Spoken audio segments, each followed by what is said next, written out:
الحمد لأهله والصلاة على أهلها أما بعد أعوذ بالله من الشيطان الرجيم بسم الله الرحمن الرحيم يا أيها الذين آمنوا اتقوا الله وكونوا مع الصادقين صدق اللہ العظیم۔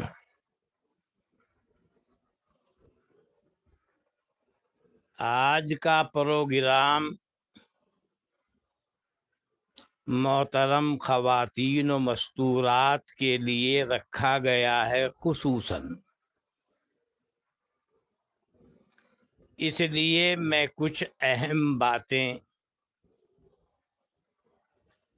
اسی مضمون کی مناسبت سے عرض کرنے کی کوشش کر رہا ہوں۔ اللہ تعالیٰ سب کو عمل کرنے کی توفیق عطا فرمائے۔ عورت کی گود وہ بچے کے لیے تربیت کی جگہ ہوتی ہے۔ جیسی گود، جیسی پرورش، جیسا گھر، جیسا ماحول بچے کو ملتا ہے، بچے کی طبیعت پر اس کا اثر آتا ہے اور بچہ بھی اسی رنگ سے رنگین ہو جاتا ہے۔ آپ واقعہ سنتے ہیں حضرت شیخ عبد القادر جیلانی رحمۃ اللہ علیہ کا۔ وہ بڑے اللہ والے بزرگ ہیں، بڑے عالم ہیں، بہت شہرت یافتہ عالم ہیں، بزرگ ہیں، اور بڑے اکابر میں ان کا شمار ہوتا ہوا آ رہا ہے۔ شیخ عبد القادر جیلانی رحمۃ اللہ علیہ، انہی کو کہتے ہیں غوث اعظم دستگیر، انہی کو کہتے ہیں شیخ عبد القادر جیلانی رحمۃ اللہ علیہ کو۔ ان کے حالات میں لکھا ہے کہ شیخ عبد القادر جیلانی کے ابا وہ بھی نیک آدمی تھے، متقی تھے، پرہیزگار تھے۔ باپ کیسے تھے میں واقعہ سناتا ہوں، ماں کیسی تھی تو وہ بھی سناتا ہوں۔ وہ ایک دن ندی کے کنارے کنارے جا رہے تھے، شیخ عبد القادر جیلانی کے ابا۔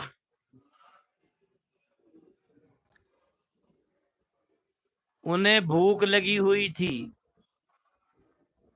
انہوں نے دیکھا کہ ایک سیب ندی میں کو، دریا میں کو بہتا ہوا جا رہا ہے۔ انہوں نے اٹھا کر اس کو کھا لیا۔ یہاں پر یہ مسئلہ آپ کو بتا دوں کہ دریا میں، ندیوں میں کوئی چیز بہتی ہوئی آ رہی ہے، کوئی لکڑی بہتی ہوئی آ رہی ہے، جس نے اس کو پکڑ لی وہ اس کا مالک ہوتا ہے۔ لہذا سیب اس میں بہا ہوا آ رہا تھا، ان کے ابا نے اس کو اٹھا لیا تو مالک ہو گئے۔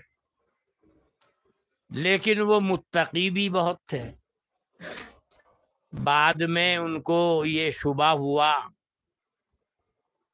چونکہ متقی تھے، اللہ والے تھے، کہ معلوم نہیں یہ سیب کس کے باغ کا ہے اور کس کے باغ سے ٹوٹ کر یہ دریا میں گر گیا ہے اور یہ بہتا ہوا مجھ تک پہنچا ہے اور میں نے اٹھا کر کھا لیا ہے۔ اگر اللہ تعالیٰ نے مجھ سے پوچھ لیا یا مالک نے مجھ سے پوچھا کہ میری چیز میری اجازت کے بغیر کیوں کھائی، تو میرے پاس کیا جواب ہوگا؟ اگر اس نے وہاں اللہ کے دربار میں اپنا سیب مجھ سے مانگ لیا تو میں کہاں سے دوں گا؟ وہ گھبرا گئے۔ اصل مسئلہ کیا ہے اس میں وہ میں نے بتا دیا۔ دریا ندی نالے میں کوئی چیز بہتی ہوئی آ رہی ہے، جس نے اس کو پکڑ لی وہ اس کا مالک ہو جاتا ہے۔ کسی نے مچھلی کا شکار کر لیا وہ اس کا مالک ہو جاتا ہے۔ ایسے ہی مسئلے کے اعتبار سے گنجائش تھی، مگر ایک ہوتا ہے فتویٰ اور ایک ہوتا ہے تقویٰ۔ بعض جگہوں پر فتویٰ کچھ اور ہوتا ہے، تقوی کا تقاضا کچھ اور ہوتا ہے۔ تو وہ ان کے ابا متقی تھے، پرہیزگار تھے، وہ گھبرا گئے۔ اب وہ پیچھے کی طرف لوٹے جدھر سے دریا بہتا ہوا آ رہا تھا۔ چلتے چلتے سیب کا ایک باغ ملا دریا کے کنارے پر۔ وہ سمجھ گئے کہ جو سیب میں نے کھایا ہے وہ اسی باغ سے ٹوٹ کر گرا۔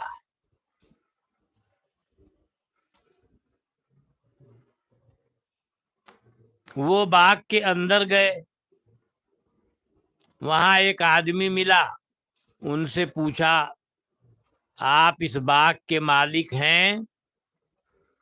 اس نے کہا میں مالک نہیں ہوں، میں تو مزدور ہوں، میں تو باغبان ہوں، میں تو مالی ہوں۔ مالک کہاں ملیں گے؟ کہ مالک آپ کو ملیں گے شہر میں فلاں جگہ پر۔ یہ باغ سے نکل کر مالک کے پاس پہنچ گئے، جا کے ان سے ملاقات کی۔ انہوں نے پوچھا نوجوان کیا بات ہے؟ انہوں نے بات بتائی کہ میں دریا کے کنارے کنارے جا رہا تھا، بھوک مجھے لگی ہوئی تھی، میں نے دیکھا ایک سیب بہا ہوا جا رہا ہے، میں نے دریا میں سے اس کو اٹھا لیا اور میں نے کھا لیا۔ کھانے کے بعد مجھے شبہ ہوا اس میں کہ مالک سے پوچھے بغیر میں نے اس کا سیب کھا لیا، اس لیے میں واپس چلا، آپ کے باغ میں پہنچا، وہاں ایک آدمی ملا، اس نے کہا میں مالک نہیں ہوں، مالک شہر میں ہیں، میں آپ کی خدمت میں حاضر ہوا ہوں کہ میں نے آپ کا سیب کھا لیا، آپ مجھے معاف کر دیں۔ اب اس نے دیکھا بھئی یہ نوجوان بڑا متقی بڑا پرہیزگار معلوم ہوتا ہے۔ وہ سمجھ گیا باغ والا کہ یہ نوجوان بہت نیک آدمی ہے۔ اس نے کہا ٹھیک ہے بھائی معاف کر دیں گے، لیکن ایک شرط ہے۔ وہ کہنے لگا جی آپ اپنی شرط بیان کریں، میں کوشش کروں گا آپ کی شرط پوری کروں۔ اب وہ باغ کا مالک کہتا ہے شرط یہ ہے کہ آپ کو میری ایک بیٹی سے نکاح کرنا ہوگا۔ بیٹی کیسی ہے؟ پیروں سے لنگڑی ہے، ہاتھوں سے لنجی ہے، سمجھ رہے ہیں لنجی؟ زبان سے گونگی ہے، کانوں سے بہری ہے، آنکھوں سے اندھی ہے۔ اگر تم اس سے نکاح منظور کرو اور تم تیار ہو کہ میری ایسی بیٹی سے جس کے اندر یہ سب عیب ہیں تو پھر میں معاف کر سکتا ہوں۔ اب یہ بیچارہ گھبرا گیا نوجوان، لنگڑی ہے چل نہیں سکتی، مجھے ہی اٹھا کے چلنا پڑے گا اسے۔ لنجی ہے، کچھ خدمت بھی نہیں کر سکتی، گونگی ہے، بات بھی نہیں کر سکتی، بہری ہے، بات بھی نہیں سن سکتی، اندھی ہے، دیکھ بھی نہیں سکتی، یعنی پوری عمر اس کی خدمت ہی خدمت کرنی۔ لیکن یہ بیچارہ نوجوان یہ سوچ کر کہ دنیا تو آج نہیں کل گزر جائے گی، ختم ہو جائے گی، یہاں کی پریشانیاں تو ختم ہو جائیں گی، آخرت کا مسئلہ باقی رہے گا۔ اگر اللہ نے مجھ سے وہاں پوچھ لیا یا اس نے اپنے سیب کا مطالبہ کر دیا، میں کہاں سے یہ سیب ادا کروں گا؟ اس نے کہا جی ٹھیک ہے، مجھے ساری شرطیں منظور، کہ دیکھ لے، کہ جی دیکھ لی، کئے دن کی دنیا ہے، منظور ہے، نکاح پڑھا دوں؟ پڑھا دو۔ انہوں نے بلا کے گواہ نکاح پڑھا دیا۔ جب نکاح پڑھا دیا تو ان کو بتایا دیکھو مکان کے فلاں کمرے میں جاؤ، اپنی بیوی سے ملاقات کر لو۔ اب وہ گیا اس میں تو دیکھا اس میں بہت خوبصورت، صحت مند، بڑی حسین و جمیل لڑکی بیٹھی ہوئی۔ یہ بیچارہ لاہور پڑھ کے واپس آ گیا اور اس نے کہا جی بزرگ، آپ کو بتانے میں مغالطہ ہو گیا ہے، جو کمرہ آپ نے بتایا ہے اس میں کوئی اور ہے، میری بیوی نہیں ہے۔ اس نے کہا مجھے مغالطہ نہیں ہوا، جس کو تم دیکھ کر آ رہے ہو وہی تمہاری بیوی ہے، کہ آپ تو کہہ رہے تھے کہ وہ لنگڑی ہے، وہ ہاتھوں سے لنجی ہے، وہ زبان سے گونگی ہے، وہ کانوں سے بہری ہے، وہ آنکھوں سے اندھی ہے، وہ تو بالکل صحت مند ہے، کوئی بھی بیماری اس کو نہیں ہے، بالکل صحت مند ہے۔ انہوں نے کہا میں نے صحیح بولا، تم سمجھے نہیں، وہ لنگڑی ہے، میری مراد یہ تھی کوئی راستہ، کوئی قدم اس کا کبھی بھی خلاف شریعت نہیں اٹھا، یہ میری مراد تھی لنگڑی ہونے سے۔ میں نے جو دوسری بات بولی ہاتھوں سے لنجی ہے، میری مراد یہ نہیں تھی کہ بالکل ہاتھ نہیں ہے اس کے، میری مراد یہ تھی کہ اس کا کسی چیز پر جو خلاف شریعت ہو کبھی ہاتھ نہیں لگا۔ اور جو میں نے کہا تھا کہ گونگی ہے، یہ مطلب نہیں ہے کہ اس میں بولنے کی صلاحیت نہیں ہے، بولتی ہے وہ، لیکن اس کی زبان خلاف شریعت کبھی نہیں چلی، یہ میری مراد تھی گونگی ہو۔ اور جو میں نے کہا تھا کہ بہری ہے، اس کا مطلب یہ نہیں کہ اس میں سننے کی طاقت نہیں ہے، لیکن خلاف شریعت کوئی بات اس کے کان سے کبھی نہیں ٹکرائی۔ کیوں؟ گھر کا ماحول اچھا ہے، گھر میں ہمیشہ دین کی باتیں ہوتی ہیں، ابا بھی دیندار ہے، ماں بھی دیندار ہے، تو بچی دین کی باتیں سنیں۔ اور میں نے جو کہا تھا کہ اندھی ہے، مطلب یہ خلاف شریعت کسی چیز پر کبھی اس کی نگاہ اور نظر نہیں پڑی، یہ مطلب نہیں کہ دیکھنے کی صلاحیت ہی نہیں ہے، آنکھ نہیں ہے۔ اب وہ سمجھا۔ یہ واقعہ میں نے اس لیے سنایا کہ شیخ عبد القادر جیلانی رحمت اللہ علیہ اس نوجوان کے بیٹے ہیں، اور ان کی ماں کا یہ حال ہے جو میں نے آپ کے سامنے پیش کیا ہے۔ ابا کیسا متقی ہے، باپ کیسا متقی ہے، تو اولاد کیسی پیدا ہوگی؟ شیخ عبد القادر جیلانی جیسی۔ آپ وہ واقعہ سنتے ہوں گے، کتابوں میں بہت دفعہ پڑھا ہوگا، یہ کچھ تھوڑے بڑے ہوئے بچے ہی تھے، علم دین حاصل کرنے کا شوق پیدا ہوا، اپنی ماں کو کہا میں علم حاصل کرنے کے لیے بغداد جانا چاہتا ہوں۔ بہت خوش ہوئی، ٹھیک ہے۔ اب اس زمانے میں لوگ اس زمانے کے حالات کی وجہ سے قافلے بنا بنا کر چلتے تھے، اس کے باوجود بھی بعض دفعہ ڈاکو آ کر پورے قافلے کو لوٹ لیا کرتے تھے۔ تو ایک قافلے کے ساتھ یہ بچہ بھی ہو لیا، طالب علم چھوٹا سا۔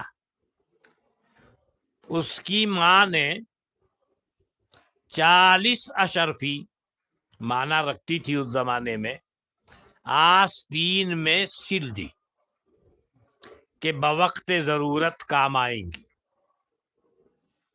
جب بچہ رخصت ہوتا ہے تو ماں نصیحت کرتی ہے، بیٹے ایک بات یاد رکھنا، ہم مسلمان ہیں اور مسلمان جھوٹ نہیں بولا کرتا، مسلمان جھوٹا نہیں ہوتا۔ یہ تو ایک حدیث میں بھی آیا ہے۔ حضرت جناب نبی اکرم صلی اللہ علیہ وسلم سے پوچھا گیا، یا رسول اللہ کیا مسلمان چوری کر سکتا ہے؟ کر سکتا ہے۔ فلاں کام کر سکتا ہے، فلاں گناہ کر سکتا ہے؟ کر سکتا ہے۔ جھوٹ بول سکتا ہے؟ حضرت فرما رہے ہیں مسلمان جھوٹا نہیں ہوتا، حدیث میں بھی آیا۔ اس سے یہ سبق ملتا ہے کہ آج ہم لوگ خود اپنے بچوں کو، اپنے دوستوں کو جو جھوٹ بولنے کی عادت سکھا رہے ہیں یا ان سے سیکھ رہے ہیں، یہ ہمارا کام نہیں ہے۔ ہمارے آقا اللہ کے حبیب حضرت جناب نبی اکرم صلی اللہ علیہ وسلم نے بہت سختی سے فرما دیا مسلمان جھوٹا نہیں ہوتا۔ تو مسلمان کو جھوٹ سے بچنا ضروری ہے، جھوٹ سے، غیبت سے، چغلی سے، دوسرے کے اوپر تہمت اور بہتان رکھنے سے، کسی کو دھوکہ دینے سے، نظر بد سے، اسی طریقے سے غلط باتیں سننے سے اور ہاتھ اور پاؤں کو غلط استعمال کرنے سے بچانا چاہیے۔ مسلمان کو وہی کام زیب دیتے ہیں جو مسلمان کے لیے جائز ہے، اور اسلام جن امور سے منع کرتا ہے، جب ماں جھوٹ بولے گی تو بچہ اس سے بھی بڑا جھوٹا ہوگا، باپ جھوٹ بولے گا تو بیٹا اس سے بھی بڑا جھوٹا ہوگا۔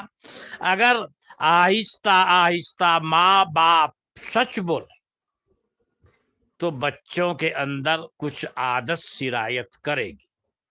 پھر بھی کوشش یہ کرنی چاہیے کہ بچے غلط صحبت سے بچیں۔ میں نے یہ دیکھا، تجربہ کیا زندگی میں، جو بچے 15 سال کی عمر سے 25 سال کی عمر تک بری صحبت سے بچ گئے، وہ بچے کامیاب ہو جاتے ہیں، وہ بچے آگے ترقی کرتے ہیں۔ اور جو اس زمانے میں غلط صحبت میں پھنس گیا، کسی کو شراب کی لت لگ گئی، کسی کو اور طریقے سے بری عادت پڑ گئی، اور مختلف طریقے ہیں اللہ کی نافرمانی کے، کوئی کسی طریقے سے، کوئی کسی طریقے سے، لڑکا اور لڑکی بہت غلط ایسے کام انجام دیں گے کہ جس سے گھر والوں کو بھی بڑی شرمندگی، رسوائی اور ذلت کا سامنا کرنا پڑتا ہے۔ اور ایسے واقعات اکثر جگہوں پر ہوتے رہتے ہیں، یہ نتیجہ ہوتا ہے غلط صحبت کا۔ اس لیے آدمی کو خود بھی غلط صحبت سے بچنے کی کوشش کرنی چاہیے، اور اپنے بچوں کو بھی یہی سمجھانا چاہیے اور بچیوں کو بھی یہی سمجھانا چاہیے کہ غلط صحبت سے بچنا چاہیے۔ اچھی صحبت جس کو مل گئی آدمی کامیاب ہو گیا ہے۔ دیکھو حضور اقدس صلی اللہ علیہ وسلم کی ازواج مطہرات جن کو امہات المؤمنین کہا جاتا ہے، اتنی پارسا کیسی متقی ہیں، وہ بھی عورتیں ہیں۔ اسی طریقے سے تمام صحابہ جیسے بڑے پاکیزہ بہت اونچے مرتبے والے لوگ ہیں، ان کی جو عورتیں ہیں، ان کے جو بچے ہیں، ان کی جو بچیاں ہیں، ان کے اندر بھی اس ماحول کا اثر ہے۔ حضرت عمر فاروق رضی اللہ عنہ کتنے بڑے صحابہ میں سے ہیں، ابو بکر صدیق رضی اللہ عنہ کے بعد انہی کا نام۔ ان کے بیٹے ہیں حضرت عبداللہ ابن عمر، ان پر کتنا اثر ہے باپ کا، بالکل باپ کا نمونہ ہے۔ باپ جیسے بہت بڑے متقی ہیں، ایسے ہی بیٹا بھی بہت بڑا متقی ہے، بچپن ہی سے، کیوں؟ وہی ماحول دیکھتے ہوئے آئے۔ تو ماحول کا بہت اثر پڑتا ہے۔ اس لیے میں اپنی تمام بہنوں سے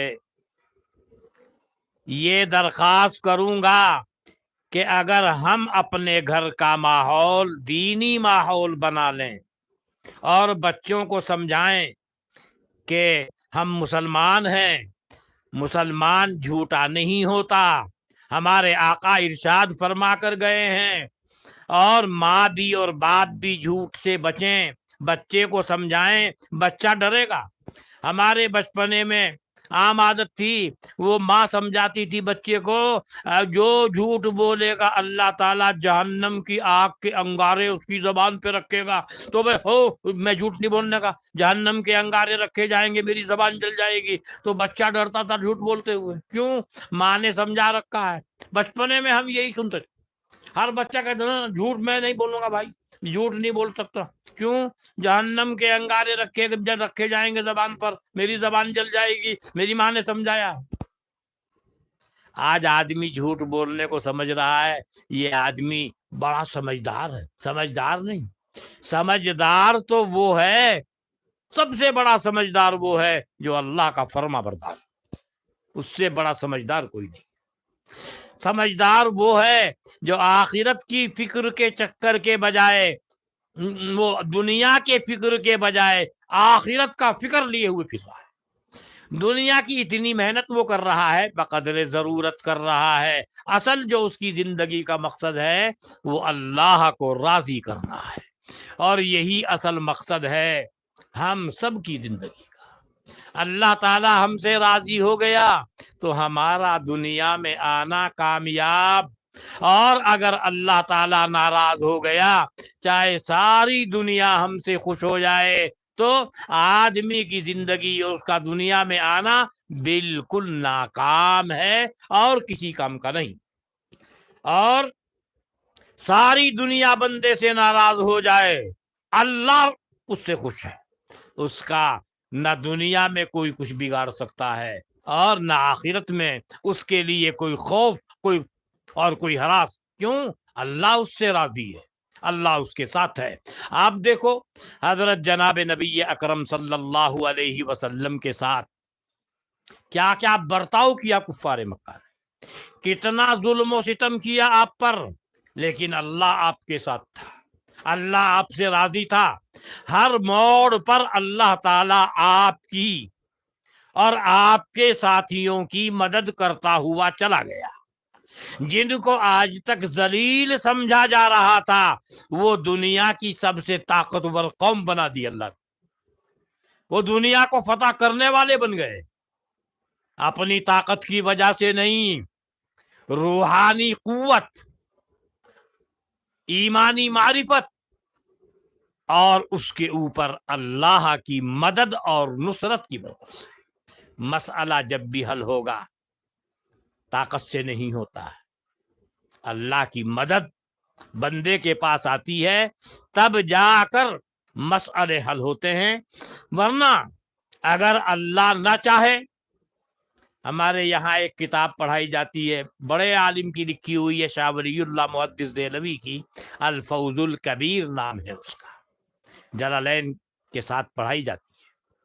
اس میں انہوں نے لکھا ہے آپ کو کوئی تکلیف ہوتی ہے، ڈاکٹر کے پاس جاتے ہیں، دوا دیتا ہے، کبھی تو آدمی کو شفا مل جاتی ہے، ٹھیک ہو جاتا ہے، کبھی کچھ بھی نہیں ہوتا اور مرض بڑھتا ہوا جا رہا ہے۔ اس میں ڈاکٹر کا قصور نہیں، ڈاکٹر دوا صحیح دے رہا ہے، تشخیص بھی اس نے صحیح کی ہے، مگر یہ دوا کیا کرے گی؟ دوا اپنا اثر دکھانے کے لیے اللہ کے اشارے کی محتاج، ڈاکٹر کا قصور نہیں ہے اس میں۔ دوا اپنی تاثیر نہیں دکھا پا رہی ہے، اوپر سے اشارہ نہیں ملا۔ وہ فرماتے ہیں کوئی دوا، کوئی دعا، کوئی وظیفہ، کوئی تعویذ، کوئی منتر اپنا اثر دکھانے کے لیے اوپر کے اشارے کا محتاج۔ آگ کے اندر اللہ نے تاثیر رکھی ہے جلانے کی، مگر کب جلائے گی؟ جب اشارہ ہو جائے۔ اشارہ نہیں ہوگا کچھ بھی نہیں کر سکتی ہے، جیسے حضرت ابراہیم کے ساتھ ہوا۔ قلنا یا نار کونی بردا وسلاما علی ابراہیم، حضرت ابراہیم کا واقعہ سنا ہوگا، ان کو آگ میں ڈالا گیا تھا، کچھ بھی نہیں ہوا۔ اللہ نے کہہ دیا اے آگ، ہم نے تیری تاثیر ختم کر دیا، پھلواری اور چمن بن جاؤ ان کے لیے۔ آگ تھی وہ ان کے لیے چمن بن گیا، راحت اور آرام کی چیز بن گئی۔ یعنی آگ اپنا اثر نہیں دکھا رہی ہے، کیوں؟ اجازت نہیں ملی۔ حضرت یونس مچھلی کے پیٹ میں چلے گئے، لیکن اللہ نے کہہ دیا مچھلی یہ تیری غذا نہیں، میری امانت ہے، میں جب کہوں گا اس کو واپس کرنا ہوگا۔ اب پیٹ میں جا کر بھی وہ زندہ ہے، وہاں پیٹ میں دعا کر رہے ہیں، مچھلی کے پیٹ میں، لا الہ الا انت سبحانک انی کنت من الظالمین، وہاں یہ دعا مانگی۔ اللہ تعالیٰ نے دعا قبول کی، مچھلی کو حکم ہوا میری امانت دریا کے کنارے پر جاؤ، اس کو واپس ڈال کے آؤ۔ لہذا مچھلی نے پیٹ میں سے نکال دیا، ان زندہ تھے لیکن کئی دن ہو گئے تھے مچھلی کے پیٹ میں، کمزور ہو گئے تھے۔ وہیں اللہ تعالیٰ نے ایک بیل کھڑی کر دی، ہرنی کو حکم دیا وہ جاؤ میرا ایک بندہ ہے اس کو دودھ پلا کے آؤ۔ وہ ہرنی بھی آ رہی ہے دودھ پلانے کے لیے، سب اللہ کی طرف سے ہو رہا ہے۔ جب ٹھیک ٹھاک ہو گئے اب آئے اپنے قوم کی طرف۔ وہ جب ان کو دیکھا، وہ حضرت یونس نہیں ہے، واقعہ پڑا ہوگا، وہ خود ہی ارے وہ تو پیغمبر بھی چلے گئے، اللہ کا عذاب نہ ہم پر آ جائے اس سے پہلے ہی تم ایمان لے آؤ۔ وہ ساری قوم ایمان لے آئی تھی، تو اللہ نے کہا جاؤ اپنی قوم کے پاس جاؤ، پھر وہ اپنی قوم کے اندر آ گئے۔ تو میں اللہ کی قدرت بتا رہا ہوں، وہ مچھلی کے پیٹ میں بھی مچھلی کی غذا نہیں بن سکتی، کیوں؟ اللہ نے منع کر دیا ہے، یہ ہماری امانت ہے، ہم اس کو واپس لیں گے۔ آگ جلا نہیں سکتی، کوئی بھی دعا، کوئی بھی دوا، کوئی بھی تعویذ، کوئی بھی وظیفہ اپنا اثر دکھانے کے لیے اللہ کے اشارے کا محتاج ہے۔ دعا کرنے والا دعا کر رہا، ہماری تو دعا کیا؟ حضرت جناب نبی اکرم صلی اللہ علیہ وسلم خاتم الانبیاء ہیں، آپ دعا مانگ رہے ہیں اپنے چچا ابو طالب کے ایمان کے لیے، مگر اللہ نے فرما دیا انک لا تہدی من احببت ولکن اللہ یہدی من یشاء، جس کا مطلب ہے اے ہمارے پیغمبر، آپ کا کام ہے ہدایت کا راستہ دکھانا، چلانا آپ کا کام نہیں، ہدایت کے راستے پر چلا دینا وہ آپ کا کام نہیں ہے، صرف بتا سکتے ہو، چلے گا وہ جب ہم چاہیں۔ تم نے اپنا کام کیا، تم فارغ البال فارغ الذمہ، اور اللہ تعالیٰ جس کو چاہے گا ہدایت کے راستے کے اوپر چلائے گا۔ اللہ نے نہیں چاہا، کیا مصلحت اللہ جانے، اس اللہ سے کوئی پوچھ نہیں سکتا ہے۔ اللہ کی شان ہی ایسی ہے جس سے پوچھنے کی کوئی طاقت کسی کے اندر نہیں، جو چاہے وہ کر۔ ہم سے سوال ہوگا، اللہ سے کوئی سوال نہیں کر سکتا، وہ تو مالک مختار ہے، وہ تو رازق ہے، خالق ہے، مالک ہے۔ بہرحال میں اپنی ماں بہنوں سے یہ گزارش کروں گا کہ اللہ کا شکر کریں کہ ہم مسلمان ہیں، تو ہمارا گھر بھی مسلمانوں جیسا ہونا چاہیے، وہاں قرآن کی تلاوت ہونی چاہیے۔ پتہ نہیں کون کون مخلوق وہاں قرآن سنے، کیا کسی کا ہو جائے۔ حضرت فضیل ابن عیاض رحمۃ اللہ علیہ بڑے بزرگوں میں سے گزرے ہیں، آگے چل کر ان کا نام آتا ہے فضیل ابن عیاض، بڑے بزرگ تھے، مگر ایک زمانے میں ڈاکوؤں کے سردار تھے، لیکن جھوٹ جب بھی نہیں بولتے تھے، یہ ان کی خصوصیت تھی، جھوٹ نہیں بولتے تھے، اس وقت بھی بات سچی کرتے تھے، ڈاکو تھے لیکن بات سچی بولتے تھے۔ ایک دفعہ ان کے پاس ایک آدمی نے دیکھا، بھائی قافلہ لوٹ لیا ڈاکوؤں نے، دیکھا یار وہاں کوئی خیمہ ہے، جو بڑی بڑی چیزیں ہیں وہ تو سب چور لے لیں گے، جن چیزوں کو چھپایا جا سکتا ہے وہ لے کر چلے، تو دیکھا اس میں ایک بزرگ بیٹھا ہے، داڑھی بھی ہے اس کے، اس نے سمجھا کوئی اللہ والا آدمی ہے، اس نے کہا جی مجھے کچھ امانت رکھنی ہے آپ کے پاس، کہ رکھ دو ادھر ڈال، وہ امانت رکھ کے آ گا۔ جب سارا قافلہ لٹ گیا، اس نے سوچا چلو اللہ کا شکر ہے، جو بڑا بڑا سامان تھا دکھنے والا وہ تو چلا گیا، مگر میرا قیمتی سامان تو وہاں ہے امانت۔ اب یہ جو وہاں پہنچا دیکھا وہی ڈاکو وہاں بیٹھے ہوئے اپنا لوٹا ہوا مال تقسیم کر رہا ہے۔ اب یہ بڑے افسوس کے ساتھ وہاں سے واپس ہونے لگا کہ میں تو خود ہی ڈاکو کو دے گیا سامان۔ وہ فضیل کی نگاہ پڑی، وہ ڈاکوؤں کے سردار تھے، اس نے کہا اے فلاں نام، ادھر آؤ، کیا بات ہے؟ وہ آیا گھبرایا کہ جی میں وہ کچھ امانت، ادھر آؤ گھبراؤ، وہ جو امانت رکھ کر گئے تھے وہی ہو نا؟ ہاں، تو واپس کیوں جا رہے؟ اندر آؤ، دیکھو جہاں رکھی تھی وہاں دیکھو۔ اس نے کہا جی یہ ہے، جاؤ اٹھاؤ لے کے جاؤ۔ اب وہ کہتے ہیں ڈاکو سردار جی یہ کیا ہے، ہم تو وہاں سے لوٹ کر لا رہے ہیں اور آپ گھر میں آیا ہوا قیمتی مال واپس کر رہے۔ تو فضیل نے کہا دیکھو بھائی ہم ڈاکو ہیں، ہمارا پیشہ ہے، اللہ ہمارے اوپر رحم کرے، لیکن اگر اسے معلوم ہوتا کہ میں فضیل ہوں، ڈاکو ہوں، تو یہ کبھی میرے پاس امانت نہ رکھتا۔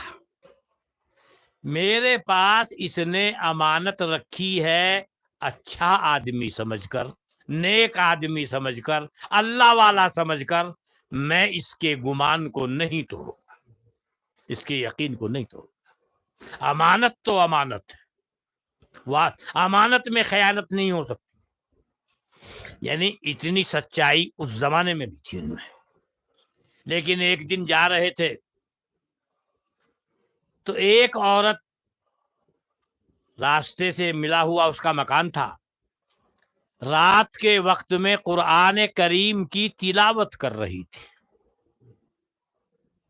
یہ جب گزرے تو اس عورت کی زبان پر یہ آیت تھی، أَلَمْ يَعْنِ لِلَّذِينَ آمَنُوا أَن تَخْشَعَ قُلُوبُهُمْ لِذِكْرِ اللَّهِ۔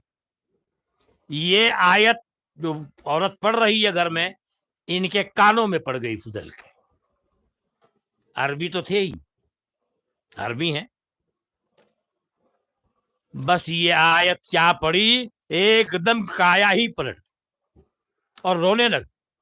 اس کا مطلب ہے کیا ایمان والوں کے لیے وہ وقت نہیں آیا کہ ان کے دل اللہ کے ذکر کے لیے پگھل جائے؟